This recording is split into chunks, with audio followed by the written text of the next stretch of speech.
धनतेरस के दिन प्रधानमंत्री ने देश के युवाओं को दिया तोहफा। वीडियो कॉन्फ्रेंसिंग के माध्यम से 10 लाख कर्मियों के लिए भर्ती अभियान रोजगार मेले का किया शुभारंभ। पहले चरण में 75,226 नवनियुक्त कर्मियों को सौंपे नियुक्ति पत्र।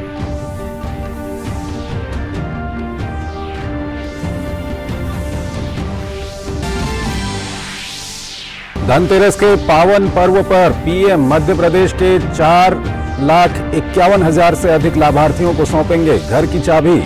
सतना में गृह प्रवेशम कार्यक्रम में होंगे वर्चुअली शामिल, जनसभा को भी करेंगे संबोधित।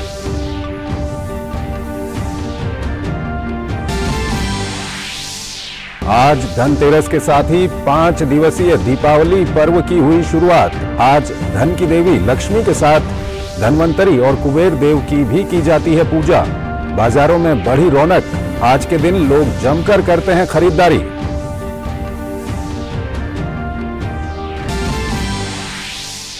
ब्रिटेन में राजनीतिक उठापटक जारी। कंजर्वेटिव नेता ऋषि सुनक ने टोरी नेता बनने के लिए 100 नामांकन की न्यूनतम सीमा को किया पार।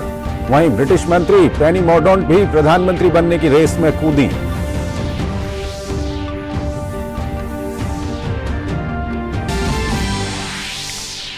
चीन के राष्ट्रपति शी जिनपिंग ने चीन की कम्युनिस्ट पार्टी की 20वीं राष्ट्रीय कांग्रेस की समाप्ति की घोषणा की।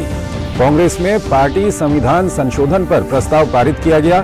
नए नामों की घोषणा कल नई केंद्रीय समिति के पहले पूर्ण सत्र में की जाएगी। जिनपिंग का तीसरा कार्यकाल शुरू होने की उम्मीद।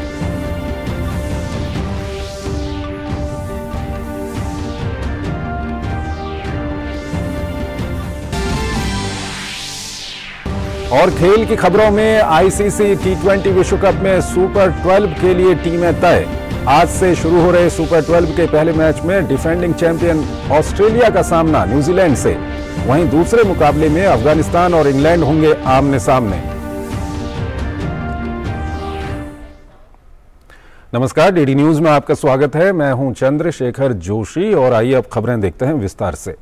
प्रधानमंत्री नरेंद्र मोदी ने धनतेरस के दिन युवाओं को बड़ा तोहफा देते हुए वीडियो कॉन्फ्रेंसिंग के माध्यम से 10 लाख कर्मियों के लिए भर्ती अभियान रोजगार मेले का शुभारंभ किया। समारोह के दौरान 75,000 नवनियुक्त कर्मियों को नियुक्ति पत्र भी सौंपे गए। पीएम मोदी ने रोजगार मेले को संबोधित करते हुए कहा कि आज केंद्र सरकार के कार्यों में इतनी तत्परता का कारण पीछे 7-8 वर्षों की कड़ी मेहनत है। केंद्र सरकार के विभागों में इतनी तत्परता, इतनी एफिशिएंसी आई है, इसके पीछे 7-8 साल की कड़ी मेहनत है, कर्मयोगियों का विराट संकल्प है। वरना आपको याद होगा, पहले सरकारी नौकरी के लिए अगर किसी को अप्लाई करना होता था तो वहीं से अनेक परेशानियां शुरू हो जाती थी। भांति भांति के प्रमाण पत्र मांगे जाते। जो प्रमाण पत्र होते भी थे उनको प्रमाणित करने के लिए आपको नेताओं के घर के बाहर कतार लगा के खड़ा रहना पड़ता था, अफसरों की सिफारिश लेकर के जाना पड़ता था। हमने सरकार के शुरुआती वर्षों में ही इन सभी मुश्किलों से युवाओं को मुक्ति दे दी। सेल्फ एटेस्टेशन, युवा अपने सर्टिफिकेट खुद प्रमाणित करे, ये व्यवस्था की।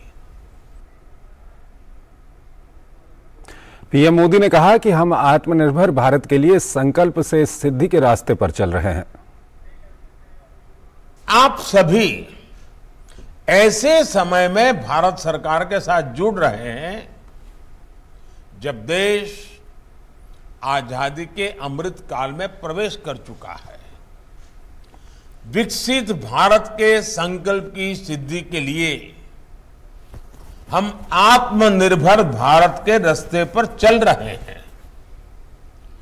इसमें हमारे इनोवेटर्स, हमारे एंटरप्रेन्योर्स, हमारे उद्यमी, हमारे किसान, सर्विसेज और मैन्युफैक्चरिंग से जुड़े हर किसी की बहुत बड़ी भूमिका है। यानी विकसित भारत का निर्माण सबके प्रयास से ही संभव है। पीएम मोदी ने कहा कि युवाओं के लिए अंतरिक्ष क्षेत्र को खोलने और ड्रोन नीति को आसान बनाया गया है।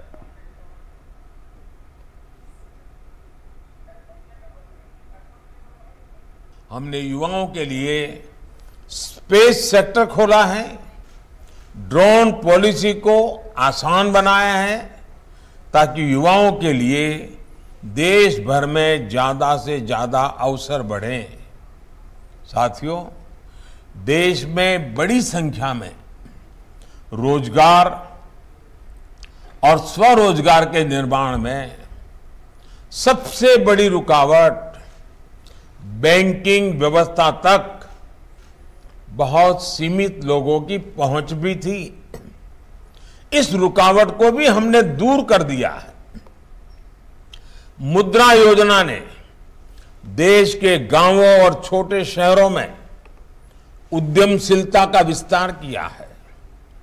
अभी तक इस योजना के तहत करीब करीब 20 लाख करोड़ रुपए के ऋण दिए जा चुके हैं। पीएम ने कहा कि खादी और ग्रामोद्योग गांव में रोजगार का एक अच्छा उदाहरण है। गांव में बड़ी संख्या में रोजगार निर्माण का एक और उदाहरण हमारा खादी और ग्रामोद्योग भी है। देश के पहली बार खादी और ग्रामोद्योग 1 लाख करोड़ रुपए से अधिक का हो चुका है।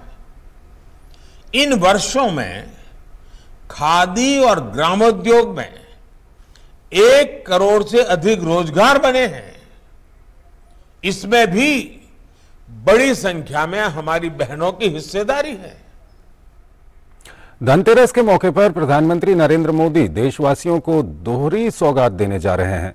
पीएम मोदी मध्य प्रदेश में 4,50,000 से ज्यादा गरीब परिवारों को उनके घर की चाबी सौंपेंगे। प्रधानमंत्री नरेंद्र मोदी धनतेरस के पावन पर्व पर मध्य प्रदेश के 4,51,000 गरीब परिवारों को वर्चुअल माध्यम से गृह प्रवेश कराएंगे। मुख्यमंत्री शिवराज सिंह चौहान की उपस्थिति में बीटीआई मैदान सतना में गृह प्रवेशम का राज्य स्तरीय समारोह आयोजित किया जा रहा है। गौरतलब है कि प्रधानमंत्री आवास योजना ग्रामीण में मध्य प्रदेश में अब तक 48 लाख आवास स्वीकृत और 29 लाख आवास पूर्ण हो गए हैं। इन आवासों पर 35,000 करोड़ से अधिक व्यय हुआ है। मध्य प्रदेश में प्रधानमंत्री आवास का कार्य तीव्र गति से हो रहा है और गत 6 माह में ही प्रदेश में 4,51,000 आवास पूर्ण कर लिए गए हैं। आज धनतेरस के साथ ही 5 दिवसीय दीपावली पर्व की शुरुआत हो गई है। धनतेरस पर्व प्रत्येक वर्ष कार्तिक माह के कृष्ण पक्ष की त्रयोदशी को मनाया जाता है। बाजारों में रौनक बढ़ गई है। आज के दिन लोग जमकर खरीदारी करते हैं। इस दिन धन्वंतरी देव के साथ मां लक्ष्मी और कुबेर देव की भी पूजा की जाती है। भगवान धन्वंतरी को आरोग्य का भी देवता माना जाता है।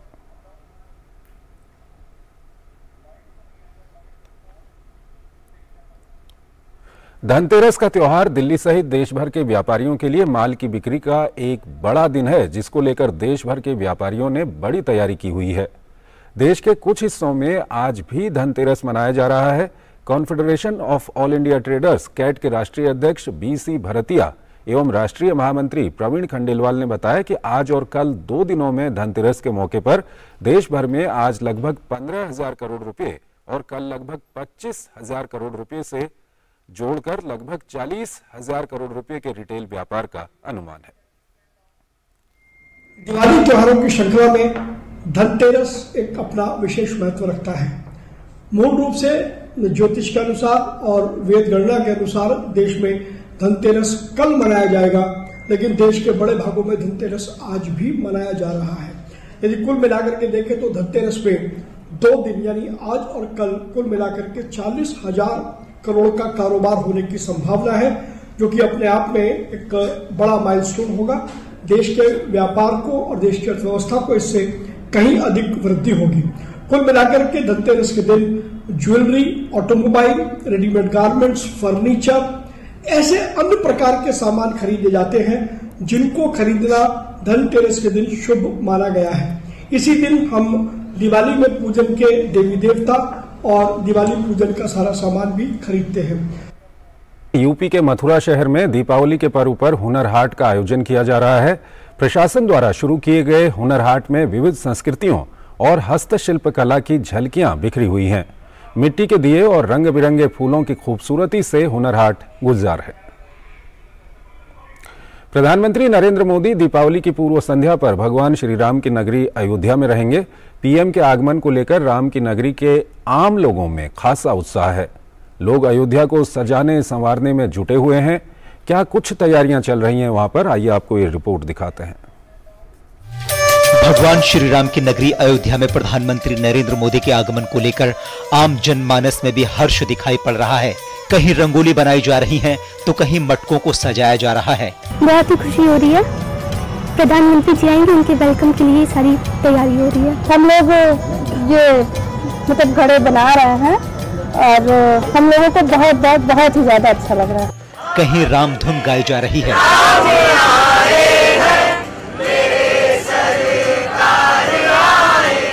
अयोध्या में चारों तरफ उल्लास ही उल्लास दिख रहा है।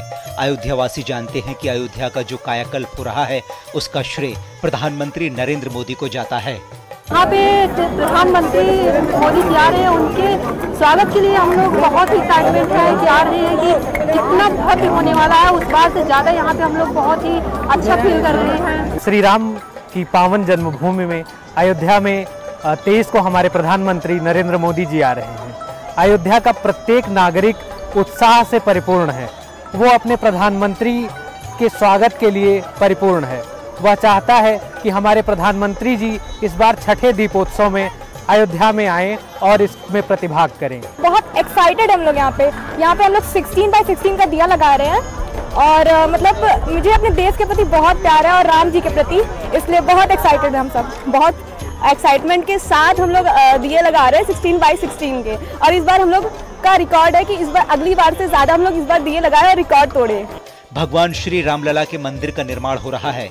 घाटों की साज सज्जा की गई है। राम की पौड़ी में दीपोत्सव की तैयारी है। प्रधानमंत्री नरेंद्र मोदी सबसे पहले भगवान श्री रामलला के दर्शन और पूजन करेंगे। उसके बाद बन रहे मंदिर का निरीक्षण करेंगे और गर्भगृह पर भी पूजन करेंगे। प्रधानमंत्री रामकथा पहुंचकर दीपोत्सव के दिन श्री राम जी के पूरे परिवार का भी पूजन करेंगे। इस अवसर पर प्रधानमंत्री मां सरयू की आरती करेंगे और लेजर शो और आतिशबाजी को भी देखेंगे। अयोध्या को सजाने के साथ ही सुरक्षा की भी व्यापक तैयारी की गई है। अयोध्या के लोग प्रधानमंत्री के आगमन की प्रतीक्षा कर रहे हैं, क्योंकि उनके ही कारण अयोध्या सुंदर सज धजकर भगवान राम के त्रेता युग की अयोध्या की तरह ही तैयार हुई है। Bureau report, DD news. स्वच्छ भारत अभियान का असर देश के सभी हिस्सों में देखा जा सकता है। इसी कड़ी में भोपाल में स्वच्छता मिशन 2 के अंतर्गत पश्चिम मध्य रेलवे मंडल में भी स्वच्छता अभियान चलाया गया, जहां नियमित तौर पर होने वाली रेलवे प्लेटफॉर्म और ट्रेन कोच की सफाई के साथ ही परिसर को भी स्वच्छ रखने के प्रयास किए जा रहे हैं। स्वच्छ भारत मिशन की शुरुआत के बाद से ही स्टेशनों की स्वच्छता पर विशेष जोर दिया जा रहा था और आज इसी का परिणाम है कि यहां सफर करने वाले लाखों यात्री एक बदलाव देख रहे हैं। वहीं दूसरी ओर अब यात्री भी गंदगी करने या यहां वहां कचरा फेंकने से परहेज करते हैं। कभी गंदगी से पटी रहने वाली पटरियां भी अब सतत सफाई के कारण पूरी तरह से स्वच्छ नजर आ रही हैं। मध्य प्रदेश के रीवा में एक भीषण बस हादसे में 15 लोगों की मौत हो गई है। पुलिस के मुताबिक नेशनल हाईवे 30 पर हैदराबाद से गोरखपुर जा रही एक बस हादसे का शिकार हो गई है। बस में ज्यादातर श्रमिक सवार थे जो दीपावली मनाने अपने घरों को लौट रहे थे। हादसे में घायल लोगों को त्योंथर सिविल अस्पताल में भर्ती कराया गया है। प्रधानमंत्री ने मध्य प्रदेश के रीवा में हुए सड़क हादसे में जनहानि पर दुख जताते हुए मृतकों के परिजनों के प्रति संवेदना व्यक्त की है। उन्होंने प्रधानमंत्री राष्ट्रीय राहत कोष से मृतकों के आश्रितों और घायलों के लिए अनुग्रह राशि देने की घोषणा की है। प्रधानमंत्री कार्यालय ने ट्वीट संदेश में कहा, मध्य प्रदेश के रीवा में नेशनल हाईवे पर हुआ हादसा हृदय विदारक है। इसमें जिन्होंने अपनों को खोया है उनके प्रति मेरी गहरी संवेदनाएं हैं। इसके साथ ही सभी घायलों के शीघ्र स्वस्थ होने की कामना करता हूं। राज्य सरकार की देखरेख में स्थानीय प्रशासन पीड़ितों की हर संभव मदद में जुटा हुआ है। पीएमओ ने एक अन्य ट्वीट में कहा, प्रधानमंत्री ने मध्य प्रदेश में हुए दर्दनाक बस हादसे में प्रत्येक मृतक के परिजन के लिए प्रधानमंत्री राष्ट्रीय राहत कोष से 2 लाख रुपये की अनुग्रह राशि देने की घोषणा की है। घायलों को 50-50 हजार रुपये दिए जाएंगे। और वहीं मध्य प्रदेश के मुख्यमंत्री शिवराज सिंह चौहान ने रीवा जिले में हुए सड़क हादसे पर दुख व्यक्त किया है। शिवराज सिंह चौहान ने ट्वीट करते हुए कहा कि रीवा में हैदराबाद से गोरखपुर जा रही यात्री बस के दुर्घटनाग्रस्त होने का दुखद समाचार प्राप्त हुआ था। इस अत्यंत हृदय विदारक घटना में दिवंगत आत्माओं के प्रति मैं श्रद्धांजलि अर्पित करता हूं। मैं ईश्वर से घायलों के शीघ्र स्वस्थ होने की प्रार्थना करता हूं। दिवाली के दिन दिल्ली मेट्रो की टाइमिंग में बदलाव किया गया है। दीपावली के अवसर पर सोमवार को दिल्ली मेट्रो की सभी लाइनों पर अंतिम मेट्रो सेवा रात 10 बजे तक उपलब्ध होगी। दिन के समय सभी मेट्रो लाइनों पर रेलगाड़ियों का संचालन सामान्य रूप से होगा। दिल्ली मेट्रो ने एक बयान जारी कर कहा है कि दिवाली वाले दिन अंतिम मेट्रो रात 10 बजे तक उपलब्ध रहेगी। सामान्य दिनों में टर्मिनल स्टेशन से आखिरी ट्रेन रात 11:59 पर निकलती है। दिल्ली मेट्रो के अनुसार दिवाली पर दिन में बाकी दिनों की तरह ही मेट्रो ट्रेन सेवा नियमित समय से सभी लाइनों पर चलेगी। दिवाली के आते ही छठ पर्व की भी तैयारियां शुरू हो जाती हैं। खासकर बिहार और पूर्वी उत्तर प्रदेश में छठ महापर्व की विशेष अहमियत है। डाक विभाग का बिहार सर्किल छठ पूजा के अवसर पर श्रद्धालुओं को छठ पूजा सामग्री वितरित करेगा। ये व्यवस्था राज्य के विभिन्न जिलों के सभी महत्वपूर्ण डाकघरों में की गई है। डाक विभाग न केवल बिहार में बल्कि समूचे देश में पूजा सामग्री वितरित करेगा। भारतीय अंतरिक्ष अनुसंधान संगठन इसरो के सबसे भारी रॉकेट प्रक्षेपण यान मार्क 3 LVM-3 के जरिए 36 ब्रॉडबैंड संचार उपग्रहों के प्रक्षेपण की उल्टी गिनती शुरू हो चुकी है। इसरो 23 अक्टूबर को सतीश धवन अंतरिक्ष केंद्र श्रीहरिकोटा से 36 वनवेब उपग्रहों को प्रक्षेपित करेगा। इसरो की वाणिज्यिक अंतरिक्ष company new space India limited NSIL के लिए ये एक ऐतिहासिक मील का पत्थर साबित होगा। इसरो ने वनवेब LEO ब्रॉडबैंड संचार उपग्रह के प्रक्षेपण के लिए ब्रिटेन के नेटवर्क एक्सेस एसोसिएशन के साथ 2 अनुबंधों पर हस्ताक्षर किए हैं। वनवेब एक वैश्विक संचार नेटवर्क है जिसे अंतरिक्ष से संचालित किया जाएगा और इससे सरकार, व्यापार और समुदायों के लिए कनेक्टिविटी उपलब्ध होगी।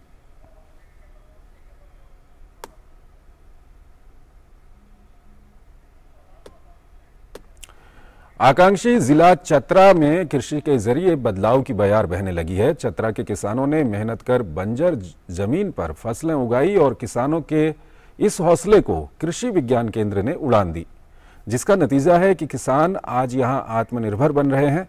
ये रिपोर्ट देखिए।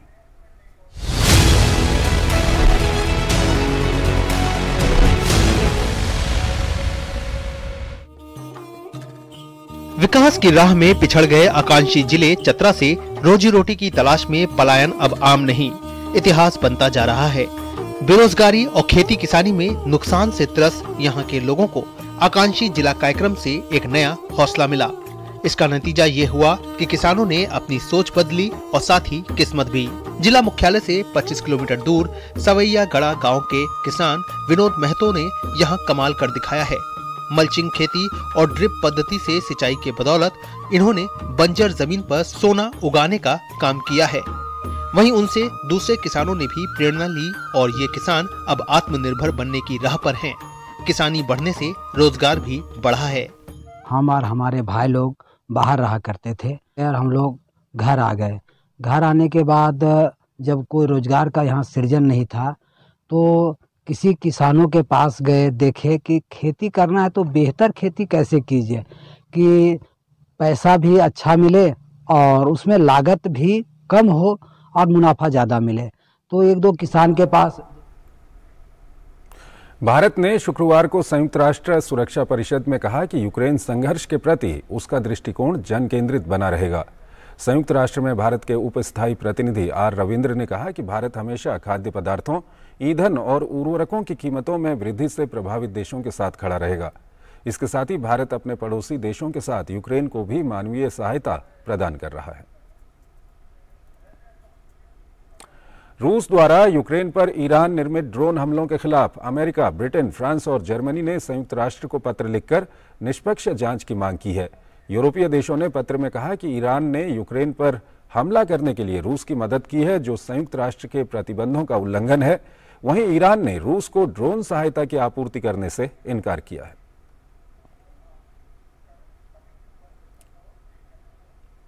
वित्तीय कार्रवाई कार्यबल यानी एफएटीएफ ने म्यांमार को बड़ा झटका देते हुए ब्लैकलिस्ट की सूची में शामिल किया है। ब्लैकलिस्ट में उच्च जोखिम वाले उन क्षेत्रों को रखा जाता है जहां कार्रवाई किए जाने की जरूरत है। एफएटीएफ ने म्यांमार से अक्टूबर 2022 तक अपनी कार्य योजना को तेजी से पूरा करने का आग्रह किया है। बता दें कि एफएटीएफ ऐसी अंतर्राष्ट्रीय संस्था है जो अंतर्राष्ट्रीय वित्तीय अपराधों को रोकने की कोशिश करता है।